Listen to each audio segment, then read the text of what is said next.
This program sponsored by Marwadi University, Rajkot, Gujarat. Join Global Campus for a 360-degree education.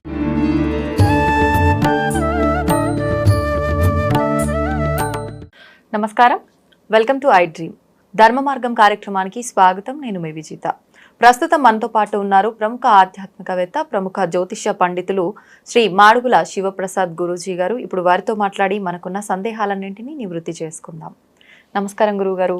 ఆశీర్వచనం తల్లి. గురువుగారు, శ్రావణ మాసం రాబోతోంది. శ్రావణ మాసం వచ్చిందంటే అందరికీ కూడా ఒక పండగ వాతావరణం మొదలైపోతుంది. ముఖ్యంగా ఆడవాళ్ళందరూ కూడా చాలా చక్కగా పూజలు, ఆలయాలకు వెళ్తూ ఉంటారు. అయితే ముఖ్యంగా శ్రావణ మాసం విశిష్టత ఏంటి? ఈ శ్రావణ మాసం అంతా కూడా పూజ చేసే విధానం ఏ విధంగా ఉండాలి గురువుగారు? శ్రీ మహాగణాధిపతయే నమః. ఐం మహాసరస్వత్యే నమః. శ్రీ లలితాంబికాదేవియే నమః. తల్లి, శ్రావణ మాసం వినటములోనే చాలా ఎంతో శోభ, ఆ ఉత్తేజము, ఆనందము ఇలాంటివన్నీ కలుగుతాయి. శ్రావణం సహజముగా ఏ నక్షత్రముతో ఇదవుతుందో ఆ మాసానికి ఆ నక్షత్రం ఒక ఇది మనం పెట్టుకుంటాం. శ్రవణ నక్షత్రము, శ్రావణం, ఇలా మనం చెప్తూ ఉంటాం. శ్రావణ మాసంలో దక్షిణాయనము ప్రారంభమైన తర్వాత వెంటనే శుభసూచకముగా ఇక్కడి నుంచి అన్ని ప్రారంభమవుతాయి. పూజలు, కార్యక్రమాలు అన్నీ కూడా. అవును గురుగారు. మనకు ఆయనములు రెండు, ఉత్తరాయణము, దక్షిణాయనము అనేటువంటిది మనం చెప్పుకుంటాం. ఉత్తరాయణములో పుణ్యకాలంలో అంతా ఏమవుతుంది అంటే, ఉత్తరాయణము అనేటప్పటికీ దేవతా ప్రతిష్టలు, వివాహాది శుభకార్యాలు, అలాగే మేలో మామూలుగా శంకర జయంతి అని వస్తుంది, ఉపనయన కార్యక్రమాలు, ఇవన్నీ చేసుకుంటుంటాం. అవన్నీ అయిపోయిన తర్వాత దక్షిణాయనము అనేటువంటిది ఎప్పుడైతే వస్తుందో, దక్షిణాయనము సరిగ్గా ఆషాఢ మాసంలోనే ప్రారంభం అవుతుంది. మామూలుగా శ్రావణ మాసము రాగానే దక్షిణాయనము ప్రారంభమవుతుంది, శ్రావణ మాసం వస్తుంది. ఈ శ్రావణ మాసము రాగానే పూజలు, అమ్మవారి పూజలు, శ్రావణ శుక్రవారం అని, శ్రావణ మంగళవారం అని, అలాగే శ్రావణ పౌర్ణిమ, పున్నమ అనేటువంటిది. అలాగే శ్రావణ మాసములోనే విశేషమైనటువంటి నాగుల చవితి, నాగ పంచమి, గరుడ పంచమి అంటారు. ఈ పంచమి, చవితి పంచములు వస్తాయి. చాలా విశేషమైనటువంటి పూజలు. శ్రావణ మాసము అనగానే మనం లోకమాత జగజ్జనని, సర్వం అమ్మవారిమయం.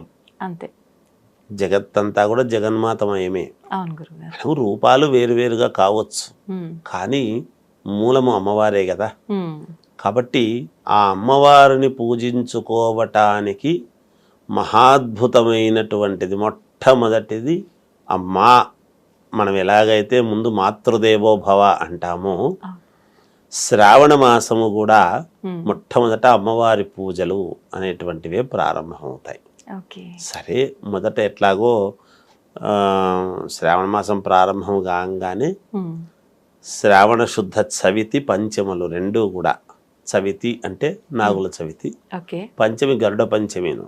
ఇవి రెండు ఏమిటి అంటే, ప్రతి స్త్రీకి కావాల్సిండేటువంటిది ఏమిటి అంటే, జీవితంలో వివాహమైన తర్వాత సంతానము, ఈ రెండే స్త్రీకి ప్రాధాన్యత. అంటే మిగతాటివన్నీ కాదు అనేటువంటివి కాదు.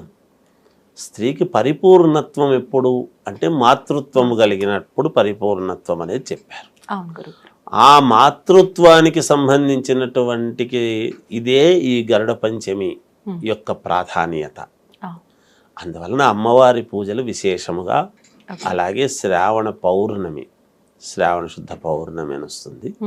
పౌర్ణమి నాడు విశేషముగా మనం ఏ పూజలు చేసుకున్నా, మాసము గొప్పతనం అంతే, ప్రతి మాసము గొప్పదే. అంటే ఈ శ్రావణ మాసములో అమ్మవారికి, కార్తీక మాసములో పరమశివుడికి, మార్గశిర మాసములో విష్ణువుకు, ఇలా ఉండినా ఇక్కడ ఒకటి మనం చెప్పుకోవాలి. శ్రావణ మాసము అనంగానే అమ్మవారు అనేటువంటిది ఎప్పుడైతే అంటామో శ్రవణ నక్షత్రము వెంకటేశ్వర స్వామిది, అవును. అంటే ఒక రకంగా విష్ణువుది. ఉమ్. మరి అమ్మవారిని అనుకున్న తర్వాత స్వామివారిని అనుకోవాలి కదా. అంతే. అందుకని విశేషముగా ఈ శ్రావణ మాసములో నిజానికి శాస్త్రాలలో సత్యనారాయణ స్వామి వ్రతాలు చేసుకుంటే చాలా ఫలితాలు వస్తాయని చెప్తారు. ఓకే. మామూలుగా కార్తీక మాసమున గాని, అవును. ఒక పౌర్ణమి నాడు గాని, ఉమ్. రవి సంక్రమణ దినమున గాని, ఉమ్. ఒక శుభదినంబన ఏకాదశి నాడు గాని ఇట్లా చెప్తాం దాంట్లో. అవును. కానీ శ్రావణ మాసం మనం అందుకే కదా మహాదేవియే చ విద్మహే విష్ణు పత్నీ చ ధీమహి తన్నో లక్ష్మీ ప్రచోదయాత్ అంటున్నాం. అవును గురుగారు. అమ్మవారిని ఎప్పుడైతే అనుకుంటున్నామో విష్ణు పత్నీ చ ధీమహి చెప్పుకుంటున్నాం కదా. చెప్తున్నాం.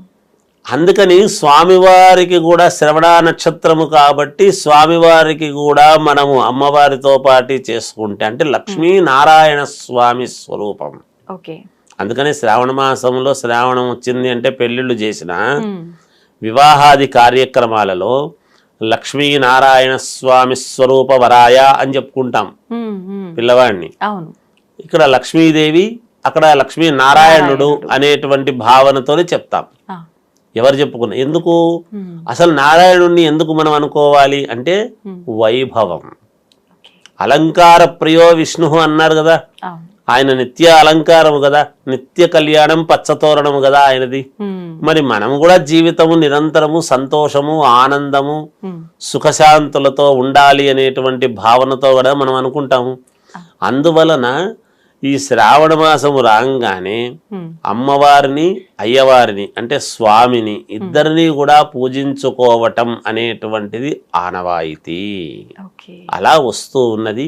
ఉమ్. అలా పుణ్యప్రదమైనటువంటి చాలా పరమ పుణ్యమైనటువంటి మాసముగా భావించాలి మనం. ప్రతి మాసము పుణ్యమైందే, ఆ. చేసుకునేటువంటి విధానాల్లో ఉంటుంది. ఓకే. అయితే మనము చిత్తశుద్ధిగా చేసుకుంటే ఉమ్. ఇక్కడ ఈ శ్రావణ మాసంలోనే వరలక్ష్మి వ్రతంలోనే చెప్తారు. ఆమె చారుమతి దేవి అనేటువంటి ఆమె చాలా పరమ పవిత్రముగా ఉమ్. చాలా చిత్తశుద్ధిగా చేసుకుంది అని. చేసుకుంటే ఏం ఫలితం వచ్చింది అనేది కథల్లో చెప్తారు. చెప్తారు. అంటే మళ్ళీ చెప్పుకుందాం తర్వాత అలాగే. ఎట్లాగో ఉంటుంది. కానీ శ్రావణ మాసం అనేటువంటిది చాలా విశేషమైనటువంటిది. ఉమ్. అందరూ కూడా శ్రావణ శుక్రవారమైనా శ్రావణ మంగళవారమైనా ఉమ్. ఈ శ్రావణ మాసంలో మంగళవారాలకు శుక్రవారాలకు అధిక ప్రాధాన్యత. ఎందుకు?